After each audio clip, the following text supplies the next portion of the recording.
ngakhale auka zinthu zathu sizizuka nawe yayi. Chifukwa chani? Tikhala ngati achina Simon Peter, tikhala ngati aja anathamanga kumanda kuja kungoona akuti Ambuye Yesu mulibemo, kenaka anabwerera.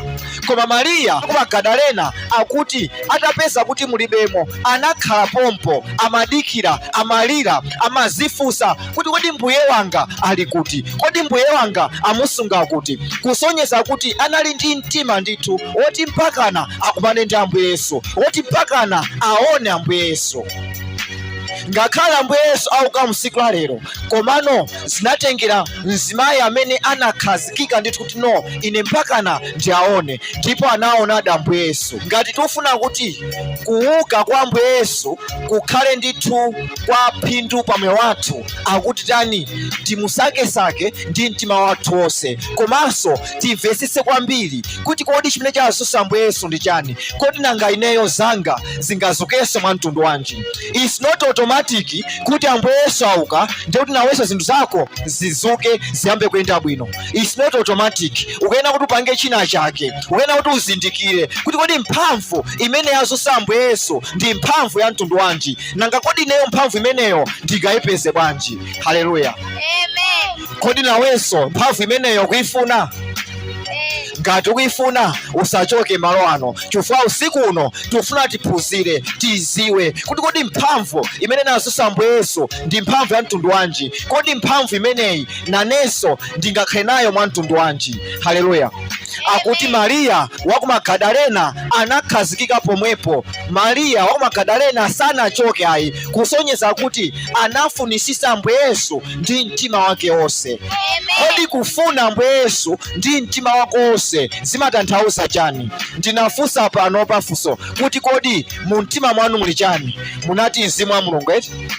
Ndiye kuti ngati mu mtima mwanu muli Mzimu wa Mulungu, ndiye kuti ndikotheka kumusakasaka Mulungu ndi mtima wanu wonse, chifukwa zimafunika kuti mu mtimamo mukhale Mzimu wa Mulungu. Upemphere kuti Ambuye ndipaseni mtima ngati wa Mariya wa ku Magadalena, kuti ndikhale ofunisisa Ambuye Yesu, ndisatope, ndisasiye mpakana nditakumana nawo, mpakana nditaona kuti zanga zikayende, zanga zikapite chitsogolo. Haleluya.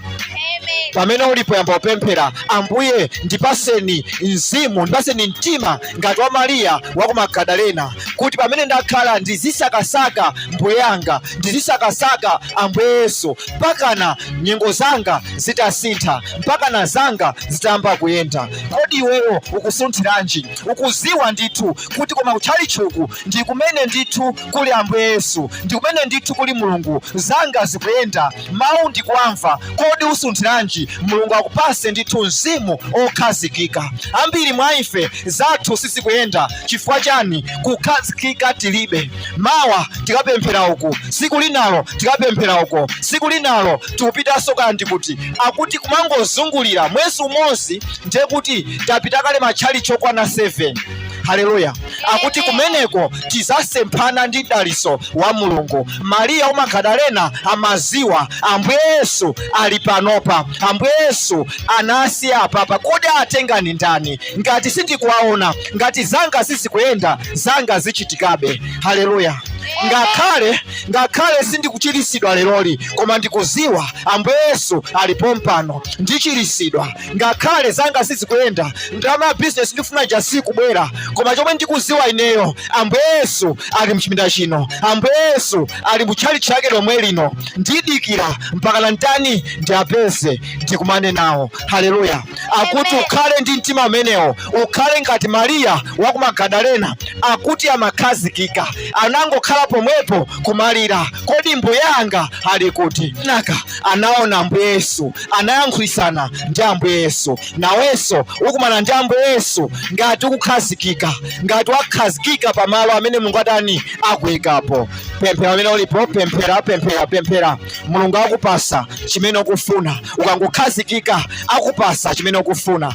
Akuti chili ndi munthu amene Mulungu atani akupasa. Tikamawerenga mawu akuti akuti ndakupeserani mtumiki wanu wapa mtima panga, ameneyo musatireni. Akuti Mulungu amapereka mtumiki mozi pamoyo wako, akuti ameneyo ndi amene umutani umusatire. Akuti ambiri akoza kukhala ndithu ongopereka ma advice, ambiri akoza kukhala ongokuthandiza, koma bambo ako muzimu amakhala mmozi, samakhala awiri. Akuti many are the advisors, many are those who direct you, but we have one Father. Hallelujah. Kodi bambo wako muzimu ndi ndani? Kodi bambo wako muzimu unasankha kuti ndi utiyo? Akuti Mulungu ndi amene amakupasa, akuti ndikupasa mbusa wapa mtima panga, ameneyo musatire. Ambiri maife tikusatira azibusa amene awawera pa window, azibusa amene angokujowera chabe kuti akupusise. Mulungu akuti iweyo bwera kwa ine, akuti njira ndi imodzi, iweyo ungozipereka kwa ndani? Kwa Mulungu. Usazipereke kwa mbusa wina aliyense, usazipereke kwa mtumiki wina aliyense, koma akuti iweyo zipereke kwa Mulungu. Ukazipereka kwa Mulungu, akuti Mulunguyo ndi amene akupezere mbusa wapa mtima pake, kuti akuthandize, kuti akumenyere nkhondo, kuti akuunikire, kuti akupase njira imene ikufunika kuti ukatani ukayende. Simon Peter ndi nzake akuti atangoona kuti Ambuye Yesu mulibemo, anabwerera, koma Mary wa Magadalena anakhalikira pomwepo kudikira kuti kodi Ambuye muli kuti, Ambuye Yesu muli pati. Nawenso gwada pasi yankhula nena kuti Ambuye kodi muli kuti, ndamva kuti mwazuka, komano nyengo yanga sindikuiona bwinobwino, kodi muli kuti? Nyengo yanganso nayonso ndikufuna kuti ipeze mphamvu, zanga zonse zipeze mphamvu, banja langa lipeze mphamvu, kodi mwazukira kuti? Muli kuti Ambuye pamoyo wanga ndikufuna ndikuoneni. Akuti muzandisakasaka ndipo muzandipeza, mukazandifuna ndi mtima wanu wonse. Akuti ngelo anakachosa chimwala chija, akuti sanangochosapo yayi, akuti anachosa kenaka akuti anachikhalira. Haleluya. Amen. Kodi chifukwa chani anachikhalira chimwala chija?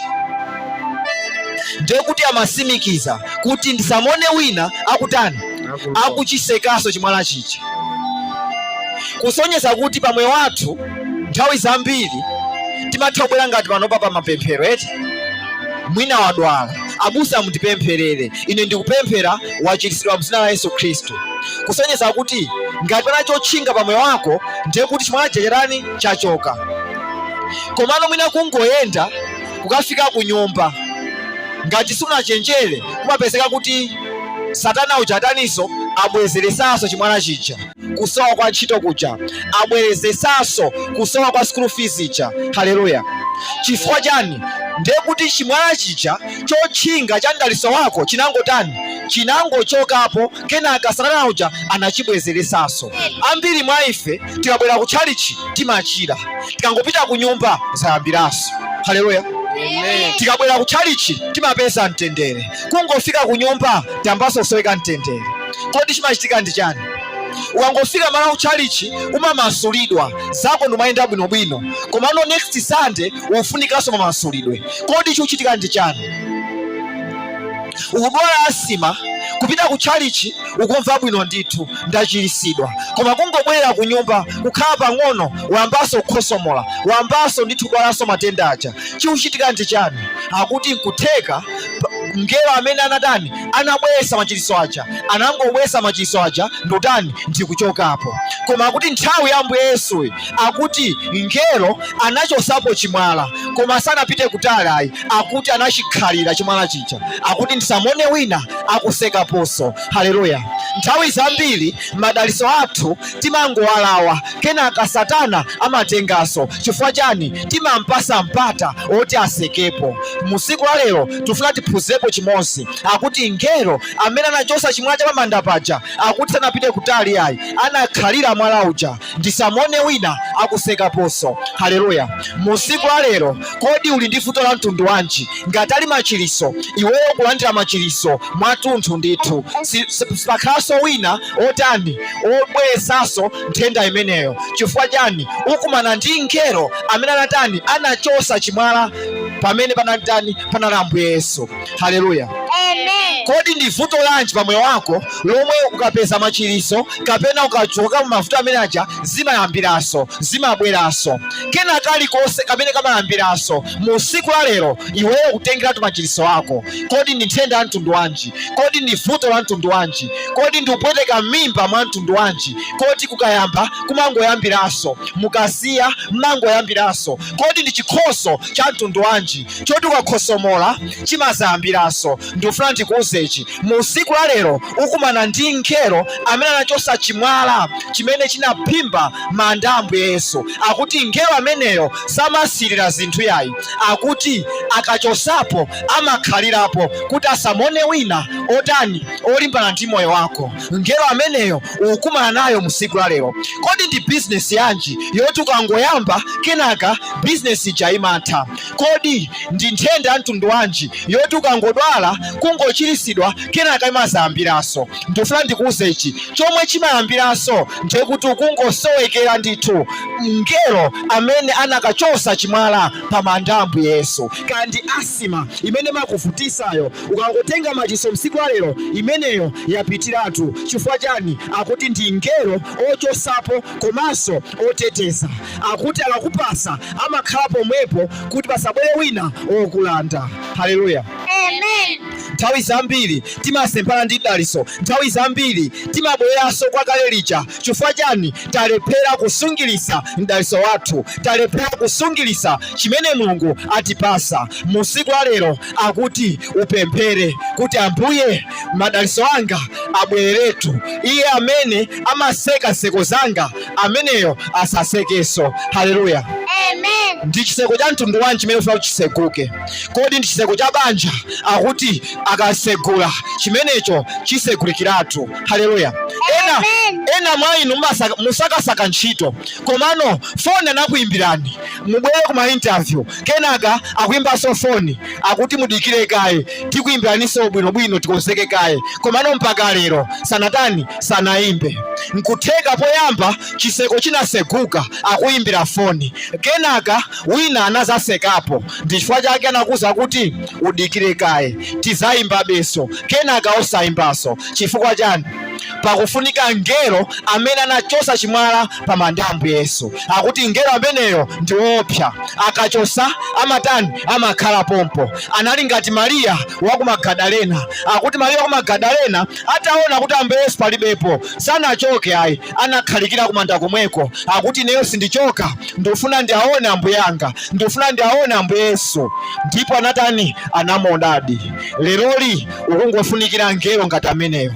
Ambiri mwa inu azankolo athu, ma brothers athu, anti athu akuchita bwino ndithu, anakupromisani ndithu ndrama ya business komano amangoti mwezi ukatha, mwezi wa mawa, mwezi wa mawa uja sizimathayi.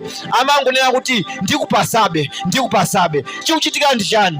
Khomo lija linasegulika ndithu koma wina anasekapo. Mu siku la lero mngelo amene achosa chimwala amanda a Ambuye Yesu, mngelo ameneyo kumana ndi moyo wako achosa chomwe chatchinga mdaliso wako. Ngati ili ntchito anakulomisa ntchitoyo uyipeza. Chifukwa chani? Amene anakuza kuti tikuyimbirabe aja akumana ndi mngelo amene anachosa chimwala pa manda a Ambuye Yesu. Jesus is coming. Are you ready for the coming of Jesus? Mutu wathu usiku uno is victory through the resurrection power of Christ. Hallelujah. Amen. Kuwina kuzera mu mphamvu imene mabwera ndi kuuka kwa ndani? Kwa Ambuye Yesu. Hallelujah. Afilipo chapter 3 verse ya 10. Mawu akuti ine ndikufuna kuziwa Kristo, ndithu kuziwa mphamvu zake za kuuka kwa akufa. Amene anali Paulo akuti ineyo ndadabwa nazo. Ndi munthu wanji woti akazuke kwa akufa? Ndi munthu wanji woti timaona pa mtanda paja akukhomedwa, timaona pa mtanda paja kuti ndithu munthu adani afa, komano kuti ndi munthu wanji woti tikaone kuti adani wazuka? Akuti ineyo munthu ameneyi ndikufuna ndimuziwe, mphamvu zakezo ndikufuna ndiziziwe, kodi ndi munthu wanji? Akuti ndikamuziwa, ndikayanjana naye chichitike ndi chani? Akuti nanenso ndikufuna nditani? Ndikauke kwa akufa. Haleluya. Tikati tione bwinobwino, zulo timakamba za chiuka choyamba ndi chiuka chachiwiri, ndipo ndimanena kuti chiuka choyamba ndi Ambuye Yesuwo. Akuti he is the first resurrection. Ndeno apa Paulo akuyankhula kuti ineyo ndadabwa nazo, kodi ni munthu wanji Ambuye Yesu? Akuti ameneyi ndikufuna ndimuziwe, ndikufuna ndiziwe kuuka kwa Ambuye Yesu, kodi ni mphamvu ya mtundu wanji imeneyi? Akuti choyamba ndikufuna ndimuziwe Ambuye Yesuyo.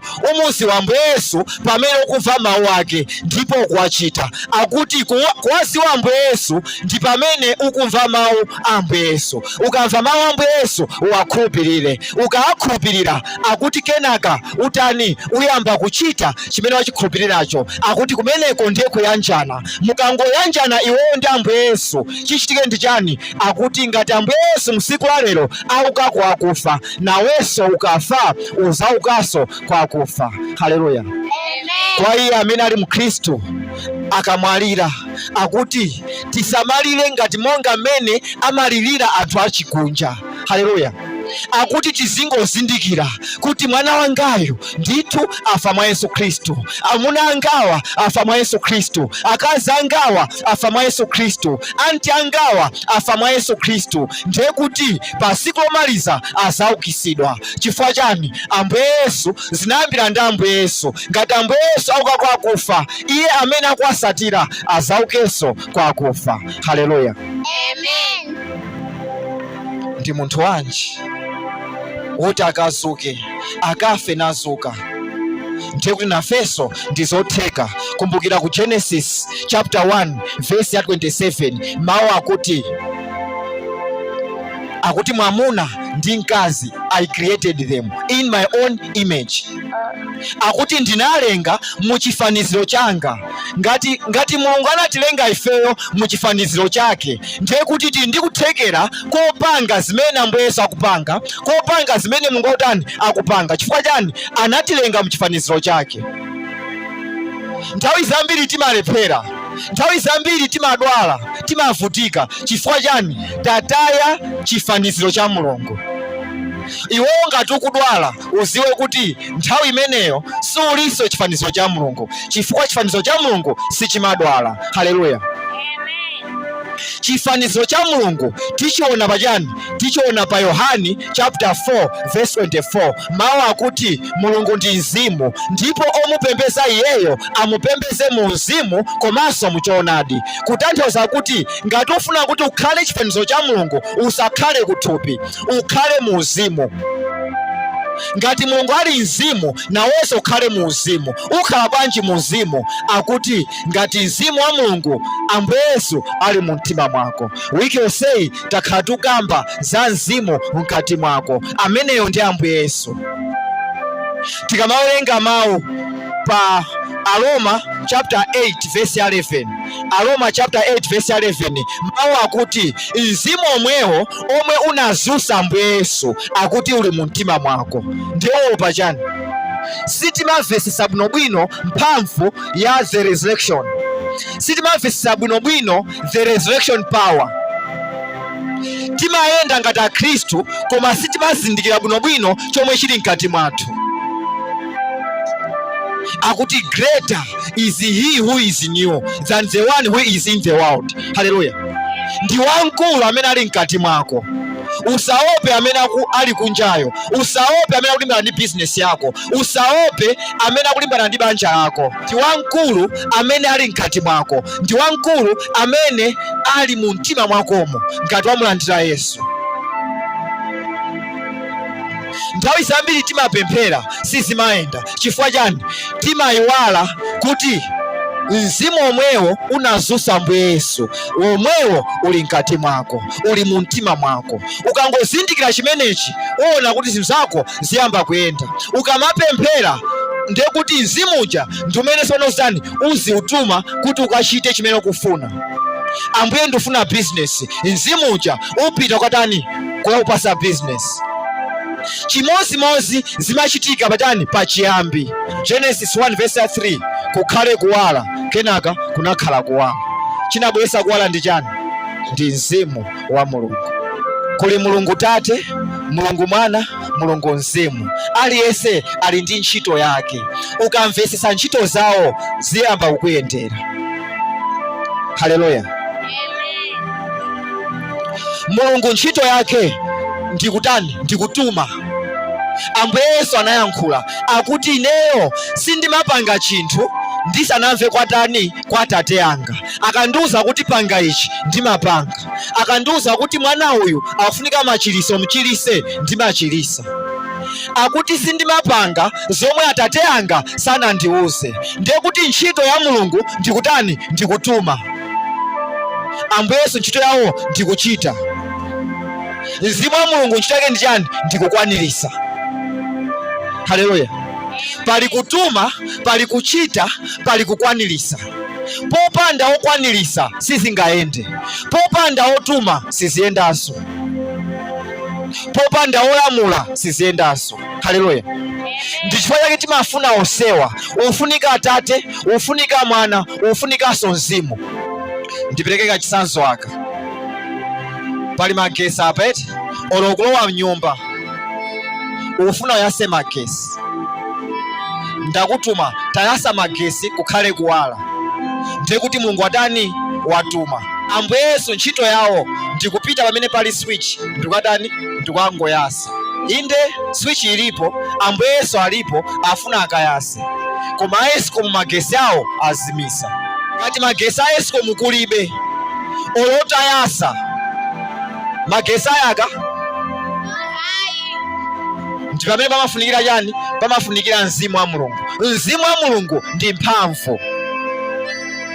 Mulungu ananena kukhale kuwala, ndipo Ambuye Yesu anatani? Anakadina ndithu kuwala, ndipo mzimu wa Mulungu unabweretsa kuwala. Pachiyambi Ambuye Yesu analiko, pachiyambi Mulungu analiko. Komano kuti kukhale kuwala akuti mzimu wa Mulungu unabweretsa kuwala.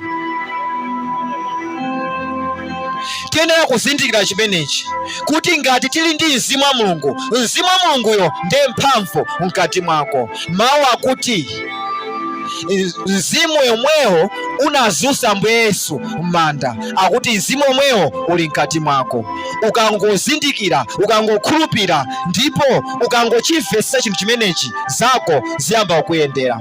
Ambiri mwa ife zathu sizimayenda. Chifukwa chani? Sitimazindikira kuti mzimu omwe unazunsa Ambuye Yesu uli mkati mwathu. Timaona ngati mzimuwo uli ndi abusa, timaona ngati mzimuwo uli ndi aprofeti, uli ndi apostol. Mzimuwo uli mkati mwako. Haleluya. Koma monga ndakhala ndikuyankhulira, mzimu wa Mulungu uli ngati kamwana, ndi mthandizi chabe. Ngati sunauze kuti mzimu wa Mulungu ndithandizeni business yanga, uzingokuyang'ana. Haleluya. Ambuye Yesu anayankhula akuti sangalalani, ineyo ndikupita, chifukwa ndikapita kubwera mzimu ameneyo azakuthandizani, azakuwuzani china chilichonse. Haleluya. Ndeno mzimu wa Mulungu ali ngati mthandizi, ngakhale ali mu mtima mwako. Komano ngati sukupemphera, ngati sukuyankhula, ngati sukuchita china chake, mzimu uja umangokuyang'ana. Kutembenuka mtima is not enough. Ngati uli pa ziko lapasi ukangotembenuka mtima sizokwanirayi. Ukatembenuka mtima ndiye kuti uli ndi mzimu wa Mulungu mkati mwako, koma mzimu uja kugwiritsa ntchito. Haleluya. Zili ngati kukhala ndi moyo is not enough. You can have your 24 hours. Koma ngati 24 hours ija mama wamangogona mpaka na mazulo, so kukhala ndi ndalama. koma 24 hours ija ukutakataka, upita ku business, upanga izi, ndiye kuti upanga china chake chimene Mulungu anakupasa iweyo. Anangokupasa nthawi 24 hours. Kodi nthawi yako ukuyigwiritsa bwanji ntchito?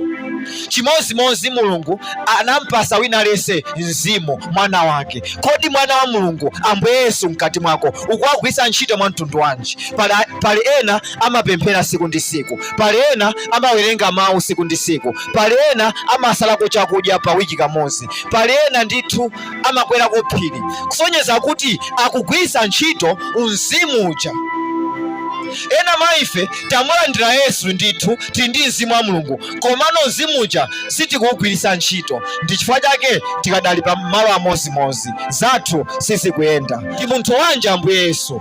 Tikati tione bwinobwino khalidwe la Ambuye Yesu, tikamawerenga mawu timamva akuti Ambuye Yesu mama kwambiri amalawira kupita ku phiri kumakapemphera, amalawira mama kwambiri kupita ku nkhalango kumakapemphera, akuti ophunzira amasakasaka. Kodi Ambuye athu ali kuti? Akasakasaka amakapeza kuti ali kutiko, ali nkhalango akupemphera. Ndiye kuti Ambuye Yesu anali ndi khalidwe lopemphera. Chimene amafuna ndi chani?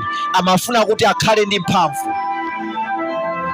Tiziwisise bwinobwino akuti mphamvu yomweyo yazunsa Ambuye Yesu, akuti yomweyo ili ndi iweyo. Mzimu omweyo wazunsa Ambuye Yesu uli mkati mwako, akuti mphamvu yomweyo yazunsa Ambuye Yesu. Mzimu omweyo wazunsa Ambuye Yesu, akuti mzimuwo uli mkati mwako. Uzimvere chisoni. Kodi chifukwa chani ngati ndili ndi Mzimu wa Mulungu zanga sizikuyenda? Kodi chifukwa chani ngati ndili ndi Mzimu wa Mulungu business yanga sikuyenda? Ndiye kuti china chake chikuperewera, chimenecho uyambe kuchita. Akuti ndi pemphero. Victory through the resurrection power of Christ. Akuti ndi mzimu omwewo unazunsa Ambuye Yesu, mzimu omwewo uli mkati mwako. Yohani chapter 16 verse ya 33. Yohani chapter 16 verse ya 33. Mawu akuti ine ndakuwuzani izi kuti mwa ine mukhale nawo mtendere. Haleluya. Ambuye Yesu amenewa akuti mwa ine mukhale nawo mtendere. Chifukwa chani? Ine ndaligonjetsa dziko lapansi. Haleluya. Amen. Ndikukupasani makiyi oti mukamapemphera muzilandira mayankho kwa Mulungu. Choyamba, mukamapemphera muzindikire kuti mzimu umene unazunsa Ambuye Yesu m'manda omwewo uli mkati mwako. Ndiye kuti utani ukuchitira. Ngati ukupemphera mwachimbulimbuli usakuzindikira kuti mzimu unazunsa Ambuye Yesu uli mkati mwako, suzalandira mayankho ayo. Chifukwa mzimu kapena Ambuye Yesu kapena Mulungu amafuna kuti tizimvesesa zinthu za uzimu zisanachitike pa moyo wathu. Haleluya. Amen. Tikawerenga ku Hosea mawu akuti anthu anga akuonongeka. Chifukwa chani? Chosaziwa. Osati tchwa yoti alibe ndrama ayi, osati poti alibe nzeru ayi, komano chifukwa chosaziwa. Akuti ukazindikira zomwe zili mawu a Mulungu, ukangozindikira ukangoziwa, akuti ameneyo ndiye solution yako.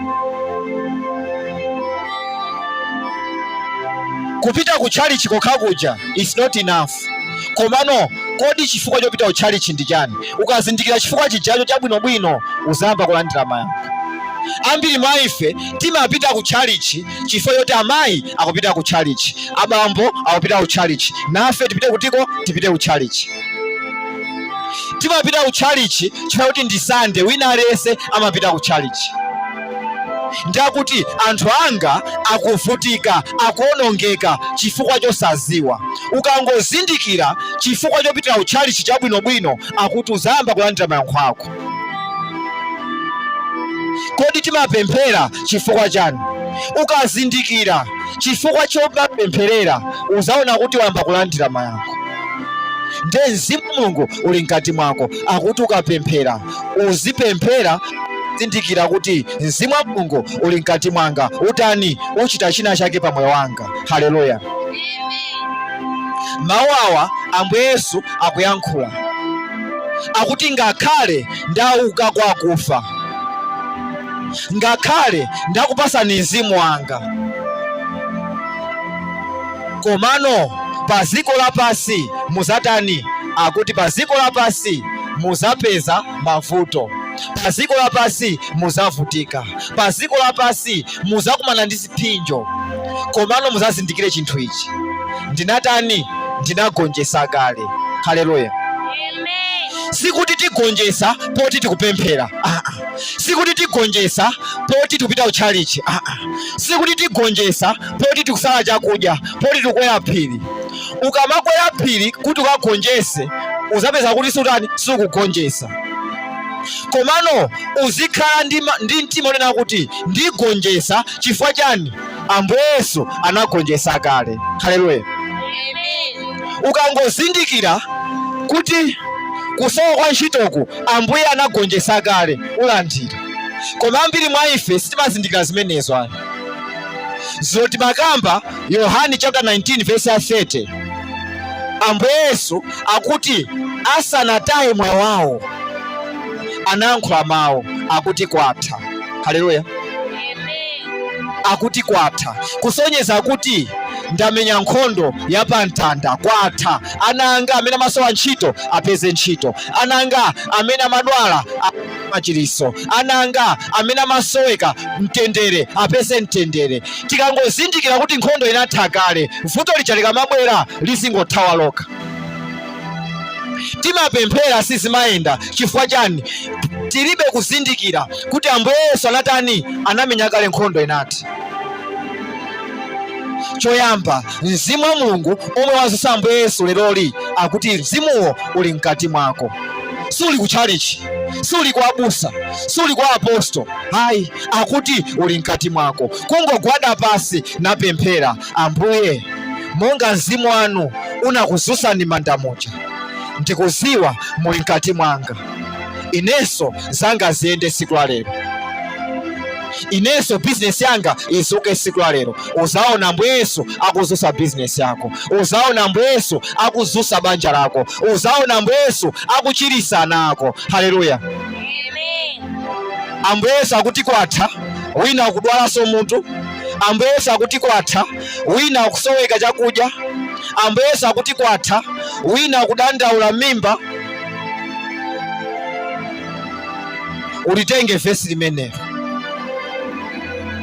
Yohani 19 verse 30, kwatha.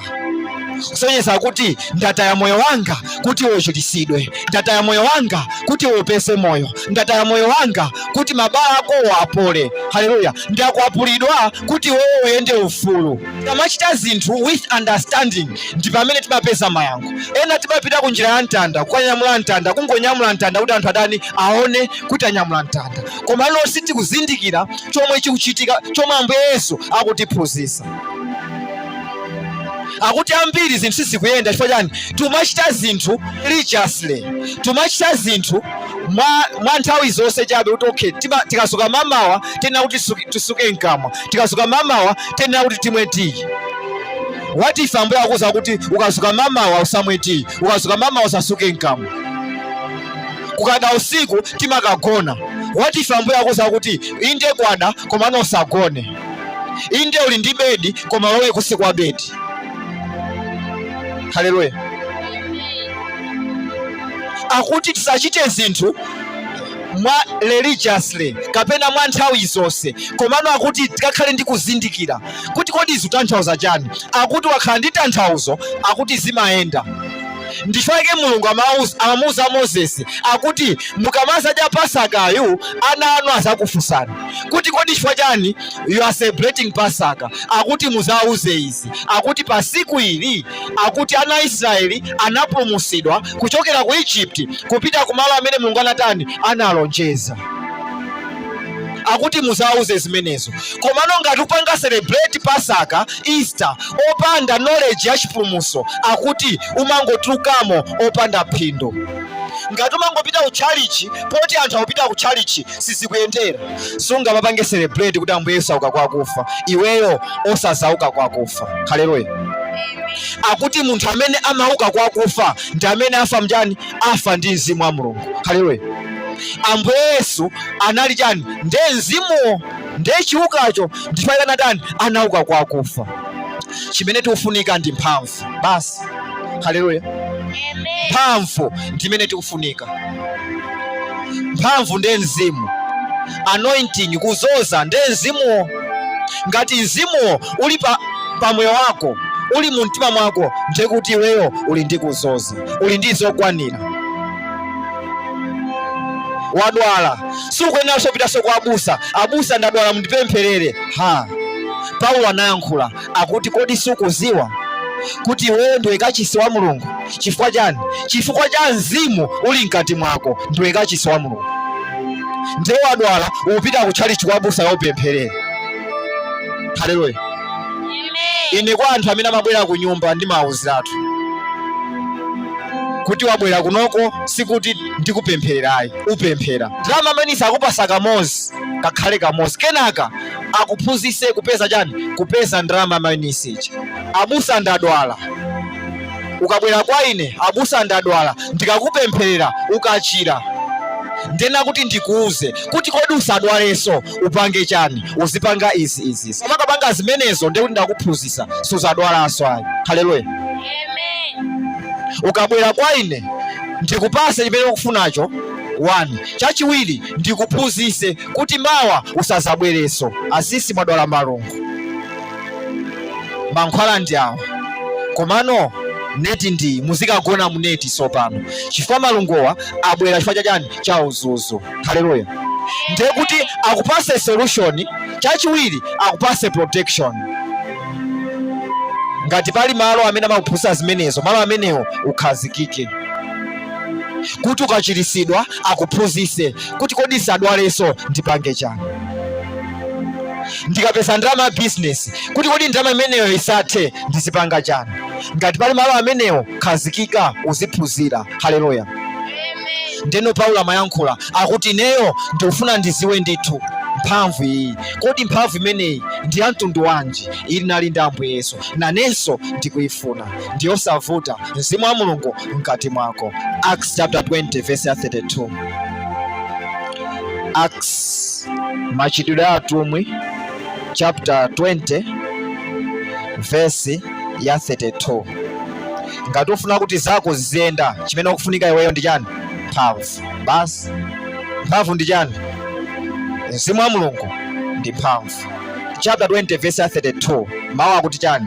Akuti sopano ine ndikukuperekani kwa ndani? Kwa Mulungu, ndiponso kwa mawu a chisomo chake, amene ali ndi mphamvu zokulisa inu, ndikukupasani chuma pakati pa onse amene anayeresedwa. Haleluya. Pali zinthu ziwiri apa. Akuti choyamba ndikukuperekani inuyo kwa ndani? Kwa Mulungu. Chachiwiri akuti ku mawu ake. Mzimu wa Mulungu plus mawu a Mulungu ndiye mphamvu. Haleluya. Opanda mzimu wa Mulungu sizingayendi. Mphamvu timazipeza mu mawu a Mulungu. Pamene tikuwerenga mawu a Mulungu ndi mzimu wa Mulungu, zikangokumana zinthu ziwirizi zipanga mphamvu. Kodi malayitsiwa akuyaka bwanji? Muzaona kuti zinthu ziwiri, kuli waya wa negative, waya wa positive. Tsonyeza kuti pamene pali mphamvu zinthu ziwiri zikumani. Chimozimozi ndiweyo pakufunika mzimu wa Mulungu mkati mwako plus mawu a Mulungu, akuti zimenezo zipanga mphamvu pa moyo wako. Chimene Satana amaopa, Satana samaopa iweyo upita kutchalichi. Ayi, alibe nazo ntchito. Amatha kukulola kuti pita kutchalichi, koma bola mawu amene ukamve kutchalichi kuja usakapange. Nthawi imene ana Israeli amatuluka ku Egypt, akuti Moses amapempha kwa Farao, akuti Mulungu akuti alole ana ake azipita. Poyamba Fero amakana, akuti kenaka Moses atanyengera kwambiri, akuti chabwino ndikulolani, komano musapite kutali. Haleluya. Akuti mungopita mu chipululumo mukapemphere mukabwereso. Anayika limitation. Chimozimozi ndife pamwe wathu. Satana akhoza kutilola kupita ku chalichi, akuti pitani ku chalichi, mukazazise chalichi lichi, koma bola mukachoka kumeneko mabosa musasiye, mupitirize. Mukachoka ku chalichiko chigololo musasiye, mupitirize. Mukachoka ku chalichiko mawu aja musakachite. zili bwino. Koma ngati upita utchalichi ukamve mawu ndi ukachitanso mawu achi, simamva nawo ndi Satana pamenepo, umamutaya kutali. Ukapita ku shopu kagula baibo osaliopa lili ngati buku lina lililonse. Ambiri mwa ife timatenga baibulo tikamagona kuyika kusi kwa pilo ati amfita kundivutisa kwambiri ndiboza. Haleluya. Ayi, baibulo lija limakhala ndi mphamvu likakhala mu mtima mwako. Basi ulitenge baibulo lija ulike mu mtima mwako, ndiye kuti kuwerenga mawu aja ukuwamva ukuwachita. Pamenepo ndiye kuti utenga baibulo lija ukulika mu mtima mwako. Ndiye baibulo lija likakumana ndi Mzimu wa Mulungu limapanga mphamvu. Baibulo opanda Mzimu wa Mulungu ndi baibulo, koma baibulo ndi Mzimu wa Mulungu ndi Holy Bible. Haleluya. Holy Bible ndi pamene pali chani? Pali mphamvu. Pamakhala Holy Bible ngati baibulo lija mawu a Mulungu aja akumana ndi mzimu wako mkati mwako, ndeno zipanga chani? Holy Bible imene ndi mphamvu sopano. Ndiye Holy Bible silimangolembeka chabe ayi, timalipanga ku uzimu. Iwe uwerenge mawu, uwamvesese, uwakhulupirire, uwachite. Ndiye kuti ukulemba Holy Bible mu mtima mwako, ndipo Holy Bible lija ndi limene limatani? Limayaka moto. Haleluya. Akuti Moses akuyenda mu chipululu akuweta ndithu zoweta zija za his in-law, akuti anaona chani? Akuti anaona samba likuyaka koma silimatani? Silimanyeka ayi. Akuti ine sinazionepo izi, ndi chani chikuchitika apa pachi? Samba likuyaka komano silikutani? Silikunyeka. Anadabwa. Ndiye amayenda ndikaonesese mukakuti osabwera kufupi ndi malo angawa. Kodi tuphunzirapo chani? Akuti nawenso ukamawerenga mawu namachita, ukamamva mawu namachita mawu, akuti Mzimu wa Mulungu umakhala mkati mwako. Kenaka as you are continuing hearing the word of God, chimachitika ndi chani? Akuti mzimu plus mawu aja zimayasa moto mu mtima mwako. Afita aja sopano akabwera pa nyumba pako akafuna kuti akudyese zina zake, akafuna kuti akutambire, akuti akamabwera pa bedi pako amapeza kuti moto ukuyaka, shiti yako ikuyaka, blanketi yako ikuyaka, komano sikutani? Sikunyeka ayi. Amadabwa, ndi munthu wanji iwe? Ukafuna kuti ulalikire mfiti kuti isinthe, njira yake ndi yomweyi. Amfiti enawo upite ndi baibulo sazasintha apo ayi, koma ukafuna kuti asinthe azapeze kuti blanketi lako likuyaka koma silikunyeka, azabwera mamawa azakufunsa kodi adona mmapemphera kuti? Chifukwa chani? Kumene yeye amatapa mphamvu zake sizinafike pamenepo yayi. Adabwanaso akulowa chipinda chako akupeza kuti blanketi bedi lonse lija likuyaka, iweyo kankonono ndithu. Iye akatayandikire akuva kutenthedwa akubwerera, koma iweyo zabwinobwino. Ndiye kuti ndi chani? It's that burning bush. Ndiye kuti moto uja ukuyaka, Mzimu wa Mulungu uja wayamba kuyaka mwa iweyo. Ukapanga understand kuti mzimu umene wazosa Ambuye Yesu siku la lero ndi umene uli mkati mwako, ukangochimvetsa bwinobwino nayamba kuchichita chinthu chicha, zichitika ndi moyo wako. Mzimu wa Mulungu amene wazosa Ambuye Yesu musiku la lero ali mkati mwako, ayamba kumenyera nkhondo. Ukamvesesa kuti ali mkati mwako, ukafuna kuti akumenyere nkhondo, akuti khala mayi wa pemphero. Akuti moto uja sumangoyaka ayi, akuti umayaka ndi pemphero, umayaka ndi kusala chakudya, umayaka ndi kuchita mawu, umayaka ndi kuwerenga mawu. Ukamasatira zimenezi akuti uzayasa moto mu mtima mwako. Atakati akamabwera azapeza kuti nyumba yako ikuyaka moto, azabwera paja sipokaterapo ayi. Tiyeni azadabwa nawe ngati mene Paulo anadabwira ndi Ambuye Yesu, ndi munthu wanji wonga Yesu? Kenakano nyimbo izakhala iweyo, kodi ni munthu wanji monga Maria? Ni munthu wanji wonga Agnes? Ni munthu wanji wonga Janet? Akuti ndadabwa nazo nyumba zonsezo, ndimalowa, ndimatambira, ndimavinira, ndimadyesa, koma na amayi awa ndatopa nawo, ndadabwa nawo, ndikuwalephera kuwadyesa. Olo nyumba yawo sindimalowa yayi, imangoyaka moto. Chifukwa chani? Ndiye kuti wapanga understand chimene Ambuye Yesu atiphunzitsa kawiki akaka. Akuti ndapereka moyo wanga ngati nsembe kuti mpulumutsidwe. Akuti ngati ufuna moyo ukuyenera kuti utaye kaye ukapeze moyo. Ngati ufuna mtendere ukuyenera kuti utaye kaye mtendere kuti ukapeze mtendere. Ambiri mwa ife tikufuna mtendere koma mtenderewo sitinautaye. Tikufuna ndalama koma ndalamayo sitinayitaye. Akuti iye otaya ndalama amakapeza ndalama, iye otaya moyo amakapeza moyo. Ambuye Yesu anataya moyo wawo nakapeza moyo osatha. Haleluya. Akuti tikhale anthu ozitaya. Timaphunzira zimenezo, tikhale anthu ozitaya. Ukangozitaya ukapeza moyo. Akuti kulibe chomera chimene ungachiponye pasi. There is no seed imene ungayiponye pasi ngati sinafe sibala zipaso. Koma akuti yomwe yagwa pasi ndipo yafa ndimene tikuiona apopo yatani yabala zipaso zambirimbiri. Nafenso moyo wathu akuti tikuyenera kuti titani tife. Akuti tikafa kuthupi tikhala ndi moyo. Kufa kuthupi ndi chani? Akuti azathu akale ankapereka sembe, achina mbuzi, achina ng'ombe, koma ifeyo akuti tipereke sembe thupi lathu. Mova fire of the Holy Ghost out, fire of the Holy Ghost, fire of the Holy Ghost. Timankhula za moto eti chimene tufuna kuti moto umene Elijah anabweretsa unamenyera nkhondo, nafe timafuna yani moto umene ujayo. Koma ngati sumazindikira chomwe chimabweretsa moto uja suzabwerapo olotayankhula. Haleluya. Mulungu amayankha understanding, kuvesesa, samayankha chomwe ife tayankhula. Ndi chifukwa chake akuti the sons of Sceva ataona Paul akuti in the name of Jesus be healed, in the name of Jesus out. Ziwanda zimatuluka. Akuti nausa kuti kodi limene amapangira chonchi. Okay, nafe tiye in the name of Jesus out, in the name of Jesus be healed.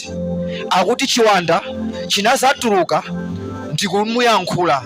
Akuti ine Paul ndikumuziwa, Jesus ndikumuziwa, komano kodi iweyo ndiwe ndani? Haleluya. Amen. Akuti iweyo ndiwe ndani? Amene kuti Jesus yo ndimamuziwa anapereka moyo wake chifukwa cha anthu ena. Amene kuti Paul yo ndimamuziwa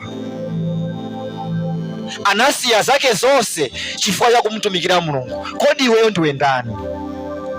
Iweyo wataya chani?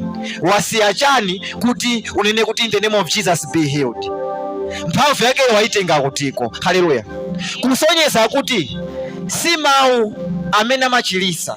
Okay, kapena si zina Jesus limene mabwesa machiliso, komano the understanding of the name. Haleluya. Ukamvesesa za zinalo kuti Ambuye Yesu anamaliza zonse pa mtanda pacha. Ambuye Yesu ali mkati mwanga. Ambuye Yesu ndi mzimu, mzimu uli mkati mwanga. Mzimu umene unazonse Ambuye Yesu uli mkati mwanga. Name of Jesus be healed. Uona kuti pali chani? Pali machiliso. Chifukwa chani? The understanding of the name. Ngati sitikuvesesa chinthu chimene tikuchiyankhula mpemphero sichingachitike. Oyitane moto, fire of the Holy Ghost, fire of the Holy Ghost, fire of the moto ukhala chete sobwerapo yayi. Mawu akuti Solomoni atamaliza kupemphera akuti chani? Akuti moto unatani? Unasika, ndipo ulemerero wa Yehova unatani? Unabwera pamalo. Kutanthauza chani? Moto sumangofika pamalo iyayi. Moto umalondola nsembe. Pamene pali nsembe moto umabwera. Ngati moyo wako umakhala moyo opanda kupereka nsembe, opanda kupereka thupi lako ngati nsembe ya moyo, moto sungaone, suchiziwa. Koma ngati umasala chakudya umapereka mu ufumu wakumwamba kwa atumiki, pa ntchito ya Mulungu. Umapemphera, kungopemphera kuchako ndi nsembe. Chifukwa si ambiri amene amapemphera ayi. Kuphunzitsa mawu mmene imina panopa is very simple, kuphunzitsa mawu, kulalikira. Koma kupemphera ndi ntchito. Haleluya. Si onse amene amapemphera. Nthawi imene anthu akupemphera wina kunena filimu, wina akugona.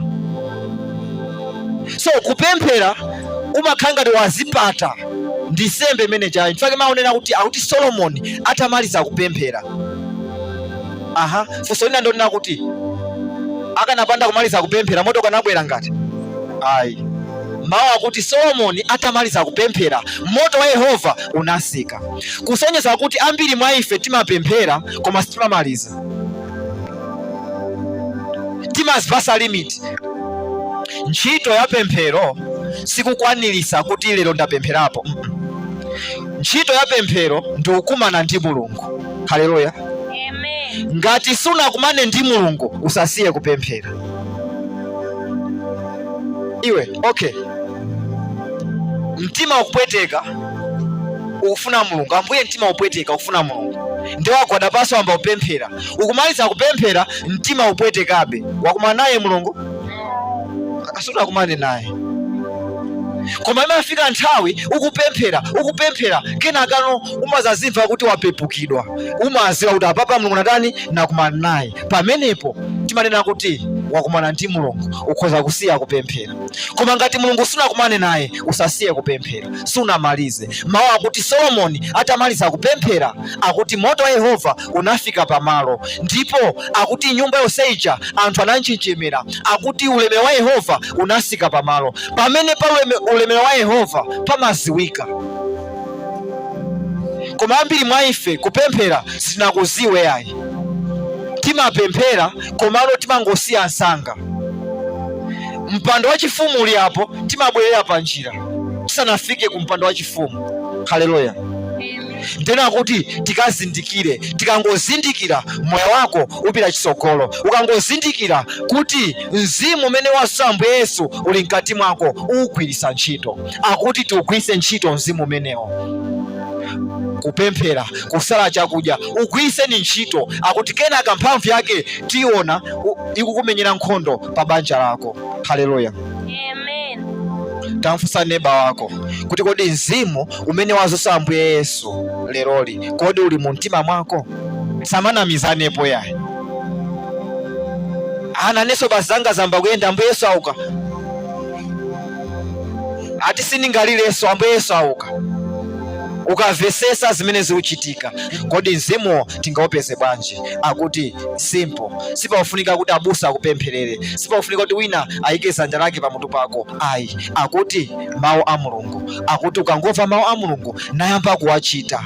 Akuti mzimu wa Mulungu umakhazikika mu mtima mwako. Ngati mawu a Mulungu akuti maboza yayi usiye maboza. Ngati akuti kuba yayi usiye kuba. Ngati akuti chigololo yayi usiye chigololo. Ngati akuti katangale ku ntchito yayi usiye katangaleyo. Akuti ukapanga chisankho chimenecho ndipo ndikusimikizika akuti Mulungu amatani amene amaona mu mtima mwakomo kuti ndithu adona awa asintha, abambo awa asintha. Akuti amatenga mzimu wake nayika mu mtima mwako. Haleluya. Amen. Mzimu wa Mulungu wa chipulumutso sitimapasana popempherana pamutu ayi.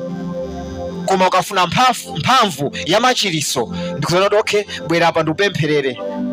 Mphamvu ya machiritso pa moyo wako uyambe kupemphera anthu azichiritsidwa. Ukafuna mphamvu ya profesi uzinenera izo timatani timapemphererana umalandira mphamvu. Komano chipulumutso ndi Yesu mkati mwako. Yesu mkati mwako samabwera ndi abusa, koma Yesu mkati mwako amabwera ndi iweyo kumva mawu nakhulupirira nayamba kuchita. Ndipo Mulungu amene amaona mu mtima mwako ndi amene amatani amasindikizika kuti ndithu awawa akhulupiriradi ndapase mzimu wanga. Haleluya. Amen. Ndati ndifunse apapa kuti ndani anamulandira Yesu. Ambiri tinena kuti ndinamulandira Ambuye Yesu. Timakumbukira siku limene abusa athu ananena kuti zusa manja ako, ndinena kuti Ambuye Yesu ABCD. Haleluya. komano ambiri tinangoyankhula za Ambuye Yesu, komano mpaka leroli sinalandirebe. Kuyankhula za Ambuye Yesu ndi kulandira Ambuye Yesu ndi zinthu ziwiri zosiyana. Ambiri mwa ife tinayankhula, timangofanana ndi those sons of Sceva amene amati in the name of Jesus out, in the name of Jesus out, be healed. Ndipo demon anafunsa akuti Ambuye Yesu tikuwaziwa, iweyo sitikukuziwa. Haleluya. Ambiri mwa ife tingati choncho. Ku church amati awawa ndi Khristu anamulandira Yesu, tinalemba ndi zina, koma kumwamba sakukuziwa. Chifukwa chani? Unangoyankhula za Yesuyo, komano sunayambebe kuwasatira Ambuye Yesu. Maboza akadali mwa ife, kupereka mamboni aboza zili mwa ife, uhule chigololo zili mwa ife, katangale ali mwa ife. Ndiye kuti tinangoyankhulapo za Yesu, timangonyamula baibulo, timangopita ku chalichi, komano palibe chimene chinatani chinasinthika pamoyo wathu. Akuti musiku la lero Ambuye Yesu auka kwa akufa. Mzimu umene wazunsa Ambuye Yesu, akuti mzimu omwewo uli mkati mwako. Kodi chifukwa chani sizikuyenda? Ndiye kuti nkutheka mwina mzimuwo sikugwiritsa ntchito, okapena nkutheka mzimuwo mulibenso. Haleluya. Akuti musiku la lero mzimu umene wazunsa Ambuye Yesu ukhale mu mtima mwathu, kenaka nafeso zathu zizuka ndithu zipita chisogolo. Kungochita mawu ake is enough kuti weyo mzimu wa Mulungu upezeke mkati mwako. Haleluya. Pa nthawi ndofuna kuti ungoyimirira, ungolingalira, Ambuye kodi mzimu wanu uli mkati mwanga? Nanenso ndofuna kuti zanga ziyende, nanenso ndofuna kuti zanga zipite chisogolo. Kodi mzimu wanu uli mkati mwanga? Ndipo akuyankha pompopompo. Akangokuyankha unenese kuti Ambuye Yesu ndofuna mzimu wanu upezeke mkati mwanga. Kuyambira lero ndofuna kuti ndiyambe kuchita mawu anu. Kuyambira lero ndofuna kuti ndizikulondolani, ndizikusatani. Kuyambira lero ndithu ndikunenesa ndiyamba kuchita mawu anu. Ndipo Mulunguyo akangoona ndithu kusilimikizika mkati mwako, akupasa mzimu wa Mulungu. Suchoka malo ano opanda mzimu wake mkati mwako. Mbuye ndikufuna kuyambira leroli ndiyamba kuchita mawu anu, ndasimikizika ndithu, ndasintha, ndiyamba kuchita mawu anu. Akuti kungopanga chisankho chimene chocho basi tu ndipompopompo. Haleluya. Tangolingalira napemphera, ngati wakumbukira kena kake nenesa kuti Ambuye kameneka ndakasiya, Ambuye ineyo ndofuna inuyo pa moyo wanga. Abwisa china chilichonse chomwe chinafa pa moyo wako chipeze moyo right now mu dzina la Yesu Kristo. Akuti Mulungu akupase chifaniziro chake. Ngati zako sizikuyenda, ndiye kuti uzindikire kuti suli mchifaniziro cha Mulungu. Leroli Mulungu akupase so chifaniziro chake monga mmene anakulengera. Kodi ndi nthenda, kodi ndi asima, asima imeneyo ichoke right now mu dzina la Yesu Kristo. Landira machiso ako, landira machiso ako. You asima out, you BP out. Ananu akhaleso mchifaniziro chanu mu dzina la Yesu Kristo. Nthenda ina yonse malo ano ikasamuke mu dzina la Yesu Kristo. Tikulengezaso chifaniziro cha Mulungu. Kuvutika si chifaniziro cha Mulungu, kukhosomola si chifaniziro cha Mulungu. Landira machiso ako mu dzina la Yesu Kristo. Landira machiso ako mu dzina la Yesu Kristo. Kalikonse kanasalira Ambuye amalizise mu dzina la Yesu Kristo. Kena kalikonse kanafa pa moyo wako kapese moyo mu dzina la Yesu Kristo. Landira moyo wako mu dzina la Yesu Kristo. Tango sazanja lako, I just want to bless you. Sazanja lako. Atate tikuyamikani chifukwa cha nthawi ya pamwamba imene mnatipasa. Mwakhanafe kuyambira Sunday yathayo mpaka na leronso Sunday.